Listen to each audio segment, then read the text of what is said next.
అమ్మ నాన్న రెండిట్లో చెరో అక్షరాన్ని తీసుకొచ్చి లింక్ చేసి అన్న అనేది. అంటే అమ్మా నాన్న అందుబాటులో లేనప్పుడు అన్నయ్య దిక్కు. స్తోత్రం, హల్లెలూయా. ఏ తమ్ముడైనా ఎవడన్నా తిట్టినా కొట్టినా డైరెక్ట్ తండ్రి దగ్గరికి పోడు. అన్న ఉంటే ఫస్ట్ కేసు అన్న దగ్గరికి పోయి చెబుతాడు, అన్న ఫలానోడు నన్ను కొట్టాడు రా. ఇక అన్న ఆవేశంగా పరిగెత్తుతాడు, ఎవడు రావాడు పద, ఈడిపోయి వాడిని కొడతాడు. ఇద్దరు కలిసి వాడిని దాన్ని సైలెంట్గా వచ్చి ఏమి అరగినట్టు నిలబడతారు ఇంట్లో. చివరికి కేసు తండ్రి దాకా వచ్చింది. ఏరా వాడు చెప్పటం నువ్వు పోయి తన్నటం ఏం చేయాలనుకుంటున్నారా? మరి వాడిని తిట్టి కొడితే నేను ఎట్ట ఊరుకుంటాను? వాడు వచ్చి ఏడుస్తే అన్న తట్టుకోలేడు.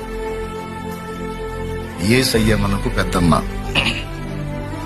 తెలుసా మీకు?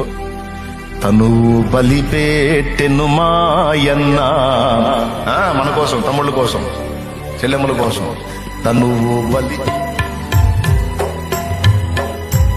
ఏం డౌట్గా చూస్తున్నారు? అన్న ఆయనే, అయ్యా ఆయనే, అమ్మాయిని ఏ రూపాయనైనా పిలువు. ఆపద కలిగినప్పుడు పెద్దన్న ఆయనే, నిన్ను ఆదుకునే అన్న ఆయనే.